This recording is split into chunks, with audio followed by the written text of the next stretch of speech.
This episode is brought to you by Progressive Insurance. Do you ever think about switching insurance companies to see if you could save some cash? Progressive makes it easy to see if you could save when you bundle your home and auto policies. Try it at Progressive.com. Progressive Casualty Insurance Company and Affiliates. Potential savings will vary. Not available in all states. Beautiful Anonymous changes each week. It defies genres and expectations. For example, our most recent episode, I talked to a woman who survived a murder attempt by her own son. But just the week before that, we just talked the whole time about Star Trek. We've had other recent episodes about sexting in languages that are not your first language, or what it's like to get weight loss surgery. It's unpredictable, it's real, it's honest, it's raw. Get Beautiful Anonymous wherever you listen to podcasts. You're listening to the Best Morning Routine Ever podcast, the show that proves no one stumbles upon success ever. With your host, Lou Need. Every Mondays and Thursdays, we deliver cold hard evidence behind the power of a robust morning routine. Get ready to be transformed by the renewal of your mind. Hello, morning enthusiasts. Welcome to the Best Morning Routine Ever podcast. I am your host, Dr. Lou Need, and today I'm really thrilled. I'm elated to have Dr. Meg Mill with us today because we're going to talk about this pharmaceutical and how she has a different approach to it all. So she is a PharmD and a functional medicine expert, specialized in neuro-digestion and its profound impact on overall health. It's all connected, right? And we can't overlook that. Her renowned 3R protocol, so it's regulate, repair, and rewire. And this offers a holistic approach to improving both physical and mental well-being. Now, I go without saying she's a best-selling author. She has been featured in social media, and she has a major network, leading publishing, and she's just been sharing this message worldwide. And so I'm really excited to have Dr. Meg here. With no further ado, Dr. Meg, welcome to the show. Thank you for having me. Yeah, it's an absolute pleasure. And I love to hear how the hero's journey, right? I love to hear your story. Tell us how this whole got started for you. Yes. And so I kind of have a two-pronged approach to why I am where I am today. And so I, as you mentioned, graduated with a doctorate in pharmacy, and I went on to do a residency, and I worked in clinics and hospitals. And so I was working in all of these medication management. We were, doing the protocols. I knew the protocols. I knew why we're doing it. And I'm just seeing people get more and more sick on more and more medications. We weren't really making people better. It was just like, okay. And then you start to, okay, we have 10 meds here. So now we have to manage the side effects between all the meds, and this is causing this. So now let's just put another med on. And that, that's kind of the idea and the flow that happens. And you see this, and people are like, okay, we can do some changes here to reverse things that were never being addressed. At the same time, I was young, but was having a lot of my own health issues. So I was having a lot of GI symptoms. I was having a lot of reactions of anxiety, sleep issues, so I'm trying to get answers here. I'm in the medical field. I'm, know the protocols. I'm jumping around to different gastroenterologists and just getting no answers. Yeah. And it's like, I knew there's something wrong that everyone's like, you're fine. You're young, you're healthy. And you're like, I feel terrible. So what's going on? And I really couldn't get it solved. So I realized that I just needed to make a change. So I started doing a lot of my own research and really into the microbiome, and a lot of this was emerging. I mean, this is like 20 years ago. So a lot of this is just was kind of emerging. You had to really look into it yourself at that point. And so I went back and I really finally was able to heal myself and really get where we're going to talk about, the connection between once your digestion's better, it's linked to your emotional health, and your anxiety's better, and all of my energy was better. And all of these things started to change in my life. And I really realized I need to go back and really change careers. So I went back and got certified in functional medicine. I opened up I have a virtual functional medicine practice where I see people all over the world. Yeah. And it's really amazing to see these health transformations, people that feel like they haven't gotten the answers. They've been told they're fine. There's a gap in care, and we're using medication as a toolbox, like the only toolbox. And there's a time and a place for it. But so often, if we actually just really look at what's going on and why it's going on, we can make huge health transformations without medication.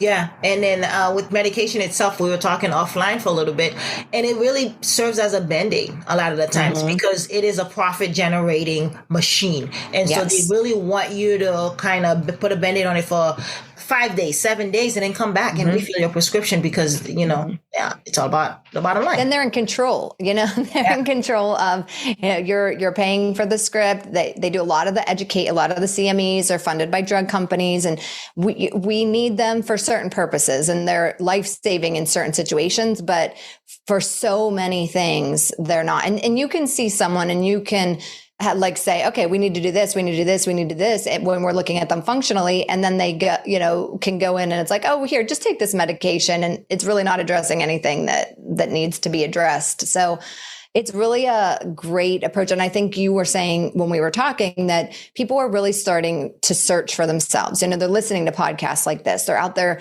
really being their own health advocates. And I really encourage that. The one thing you have to be careful of is that there's also a lot of people out there talking about a lot of different things. So you can get in this, like, I need to do that. I need to do that. I need to do that. And it's also, there's bio-individuality with everyone. So just because something worked for someone doesn't mean that that's your path. And I always like to throw that out there because you're sharing, but there's individuality in what we eat and what type of exercise we need to do and what supplements we need to take and all of these things. And so you can feel like, oh, wait, I have to do this. And there's different approaches too, that you need to figure out based on your own issues. Yeah. And for you have the doctorate and you have the research background and you understand this to the T. And so for the people who don't have such background, let's walk us through, if you don't mind, how you healed yourself personally, having gone to everyone else and they couldn't figure out what the issue was. Yeah. So I think one of the things that I do a little bit differently in my work than a lot of other functional practitioners is I incorporate nervous system work within the testing. So we're going to look at the testing. So one of the things that we need to do is look at what's going on in your body. So we talk about it like root cause medicine, but it's really like, what are the root causes? What are all of the things, imbalances that are going on? We look at the microbiome. So one of the big things for me was that I had a lot of ear infections as a child. And then I actually went to Europe in college, and when you're putting all these pieces together, a lot of my issues started when I came back, and I was really sick right when I got home. You just think, oh, I'm sick, I got this, virus, and you move on. And then you're like, oh, wait, 6 months later, a lot of symptoms started that I didn't ever even connect. But I also had a lot of antibiotics as a child. So I had an imbalanced microbiome. So I needed to rebalance that. So we need to make sure that we don't have any invaders. We don't have things like H. pylori, parasites, things that are coming in. We need to make sure that we have a good, healthy microbial population so that we have the right bacteria, that we need to make sure that we don't have overgrowth, that our digestion as well. So there is this gut-brain connection where you need to be able to digest your food. You need to have motility. You need to send the right nerve, like messages up the vagus nerve. So when you think about the vagus nerve connects your gut and your brain, and so it's a bidirectional highway. So there's messages going down to the gut and they're going up to the brain. So we need to make sure that we're getting both of those messages. So when we're working on the nervous system work, we're also sending messages to stay in that parasympathetic nervous system to digest optimally. And that's why when you go into a doctor and you have IBS, one of the most frustrating things is you'll go in and you'll say, I have stomach pain, I have bloating, I have gas, I have constipation. And they'll say, here's, some Zoloft or some Prozac or something, which is an SSRI. So they're giving you an antidepressant. They're doing that because of the gut-brain connection. But you really need to just work on that nervous system regulation, the vagal nerve work, the retraining your thoughts rather than taking a medication that really isn't helping the underlying issue. Which could add on to your stress level, mess you up emotionally, right? And now you're not only backed up and clogged up, but now you're not sleeping. You're anxious, right? And so you're fidgety. And so it just adds on to the whole problem. And you need another medication for that. Yes, exactly. Exactly. And so, the cycle just kind of goes on and on. So let's talk about the emotional and stress as we're talking about the neurosympathetic system. What that has on our overall gut health.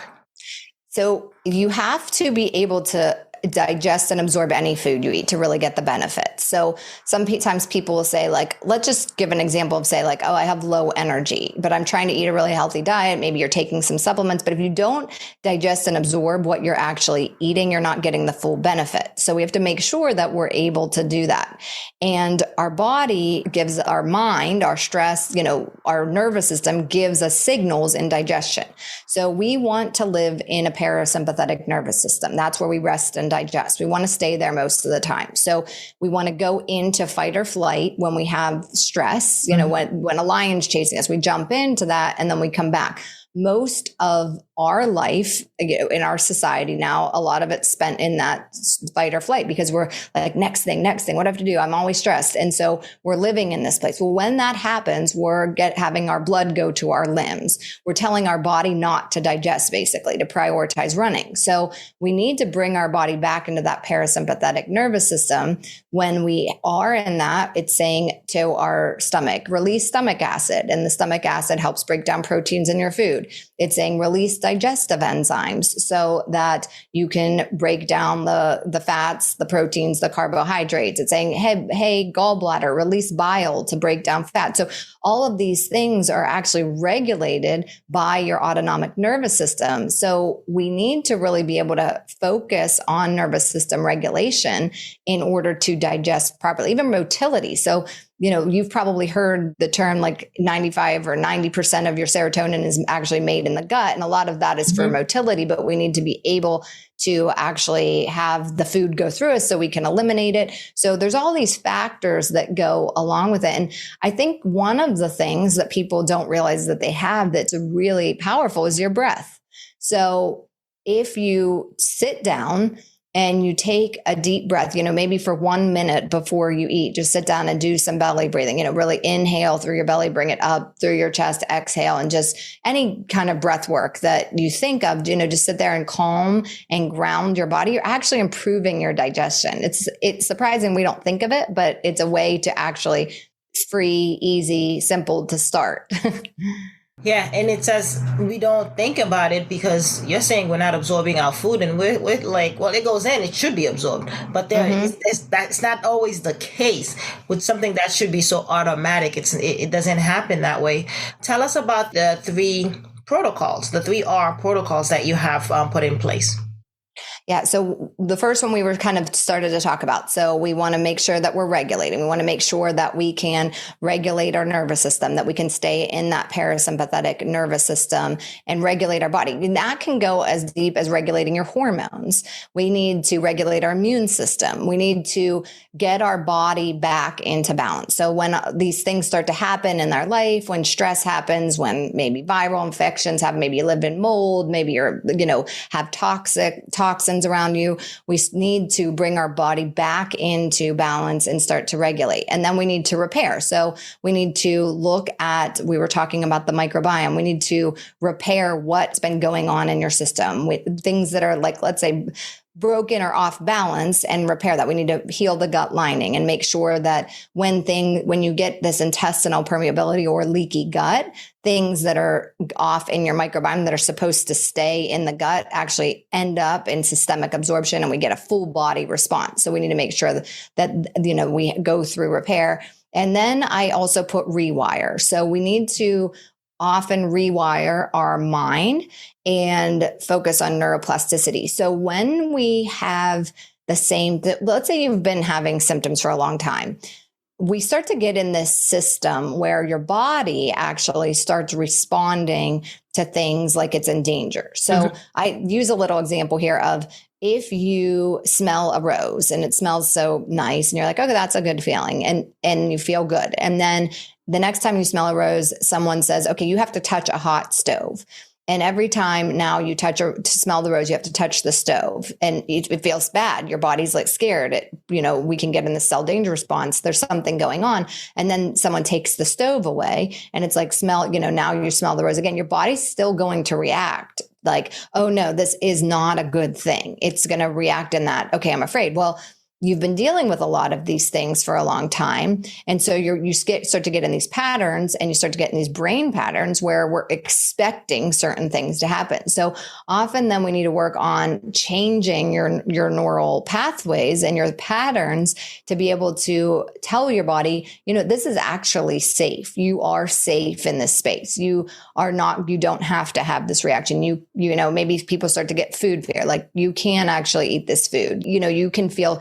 And a lot of people have an underlying trauma. Even we get this misconception on trauma and think like it has to be these major events, but all of the buildup of different things that happen in your life are traumatic. So and that can actually affect your physical body. So we need to work on those things in order to bring your neural pathways back in so that we can calm everything down in your body too.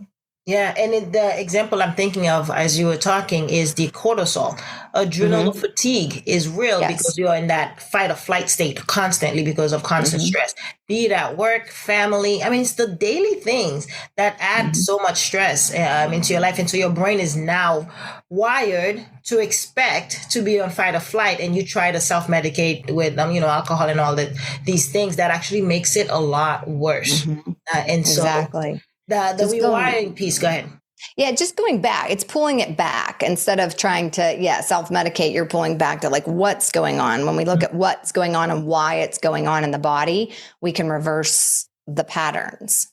Yeah, rewiring the brain altogether to get it back to its natural state. I love that aspect.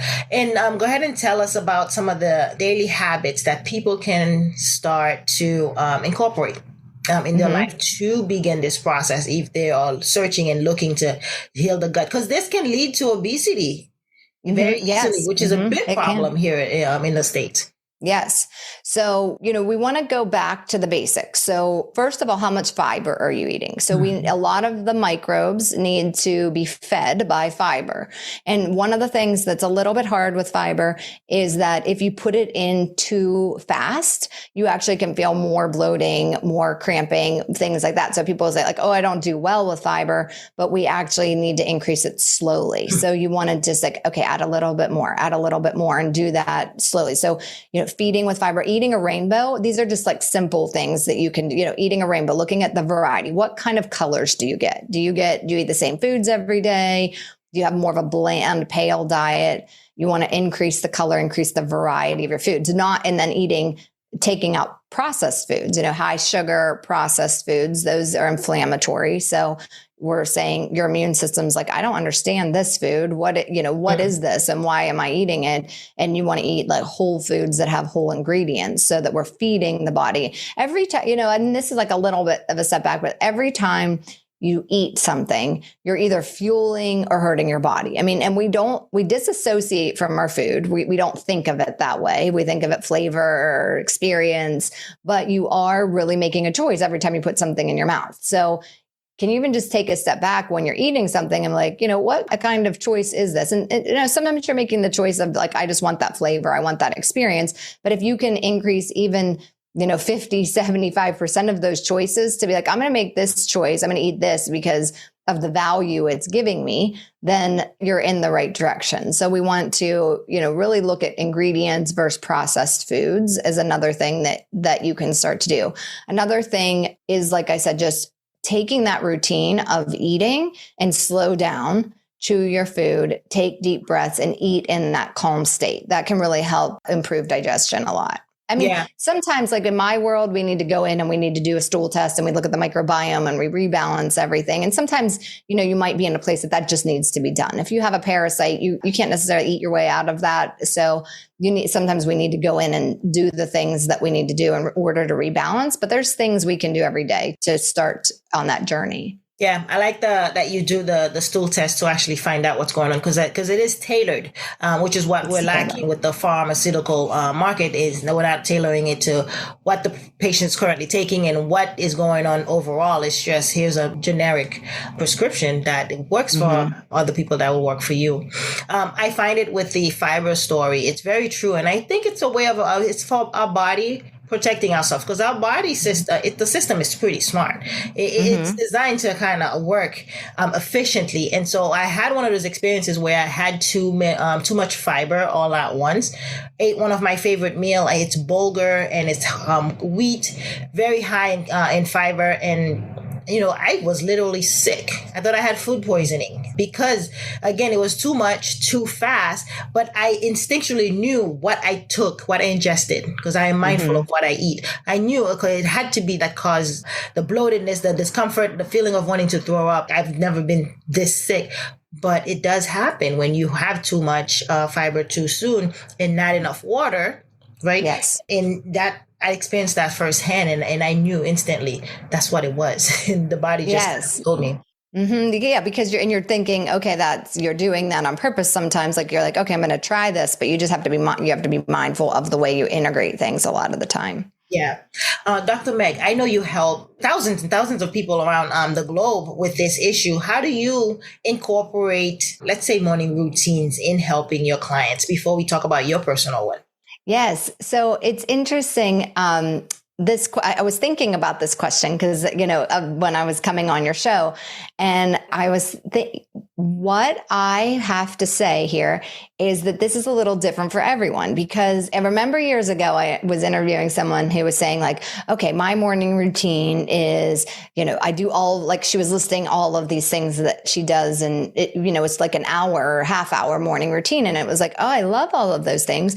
But my kids, I have high school kids. And so they have to be out the door a little before 7 a.m. So when I was thinking about like, okay, that's a beautiful morning routine, but for me, that doesn't work because I have to actually get up and get kids out the door. So I'd have to wake up at 5 o'clock in order to get that, which then is, in my inhibiting, more sleep. So it's a very interesting thing that I would say when you're planning your morning routine, really think about what your schedule is and go around what works for you. So for me, I get up and I will get up. I actually wake up about 5 minutes before I need to get out of bed because I try to lay there and just slowly wake up and do some gratitude in the morning. So I try to think of things that I'm grateful to start the day. So just even getting those, like we were talking about the neuroplasticity, the positive thoughts, like what, some positive good things. So I practice gratitude. And then I have to then get up and make lunches and get breakfast and get the kids out the door. But then that's when I start, I will have a glass of water. So I do think hydrating first thing in the morning is good. But then I add some mindful movement. So I will do some low impact exercise. Sometimes I will do a sauna. I do have a sauna. So I will do a sauna routine in the morning and just slowly start my day. Now, people, again, eating a protein-rich breakfast can be a great part of your morning routine. So sometimes people fast, though. So if you're someone who fasts, that's okay. So yeah, that might be what works for you. But when you're looking at your breakfast, can you add a little bit more protein? Can you add a little bit more fiber into your breakfast to get your day started? A lot of our breakfast foods are very carbohydrate heavy. And so that's just like the traditional breakfast food. So how can you think a little bit outside of the box? And what if, even if there's some carbohydrates, how can you add the protein? How can you add some healthy fats to that in order to have like a healthy, balanced breakfast to balance your blood sugar? And then I take, my morning supplements too. Why is that important with the protein? Because the carbs and the sugar, it's fast energy, but then you crash, right? And then yes, exactly. So you're gonna eat, if you eat the carbs and the sugar, it's gonna turn into glucose in your blood. So and then it's gonna go in your bloodstream, and your insulin says, okay, I need to pull this in. I need to pull it in. So your insulin levels go up to pull it into the cells, and then the blood sugar drops. Mm-hmm. So fats, proteins, and carbohydrates are actually digested differently. And so if we really create that balanced plate, we can have lasting energy. So we don't want that energy, sometimes it's like that, spike and then drop. And then, especially, we're in the world of sugar coffees. That's like one of the worst things you can, kind of do, because you're having this really high sugar coffee that's spiking, a lot of caffeine, a lot of sugar, we're spiking and dropping. And so we need to really stabilize that and say, okay, how can we keep a lasting level of energy throughout the day? And then protein it does that efficiently for the body. It's time release as you need it throughout the day. Yeah, exactly. Time exactly. Yeah. Yes. Thank you for sharing that. The glass of water really resonate with us because, drinking a glass of water just really, I feel like, gets rid of the brain fog because you've been also sleeping for 6 to 8 hours. And so brain is 75% plus water. And so you kind of need that water in the body, in the brain to kind of help flush it out, but also for getting rid of the fog. Yes. And you can be more dehydrated in the morning. Of course. Yeah. And then the caffeine doesn't help, right? There's drinking, going straight to the caffeine adds to the dehydration. And you're already at a deficit. You're starting the morning at a deficit. And so gut issues is just going to be just added on. Yes. I totally agree. Dr. Meg, thank you for sharing such insight. Tell us, how can we connect with you? Where can we find you?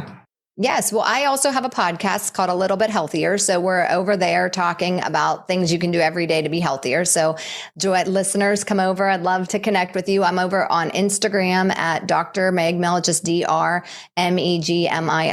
And I have, my website is the same. My website is megmill.com, MEGMILL.com. We have a lot of free guides. So I try to give information that you can download and really learn on your own. We have places to get started. I'm always doing articles. So I do answer. So reach out to me. I'd love to connect with you, hear what you have going on. Absolutely. Thank you so much for sharing. It's been such a pleasure having you on today. Thank you so much. Perfect. All right, morning enthusiasts, that's it for today's show. Thank you for tuning in. If you love the Best Morning Routine Ever podcast, we'd love to hear from you. So go ahead and subscribe, rate, and give a review on iTunes or Google Play. While you're at it, tell a friend about the show. Be sure to visit bestmorningroutineever.com and our Facebook group to join the conversation, access the show notes, and discover our fantastic free bonus content. Until next time,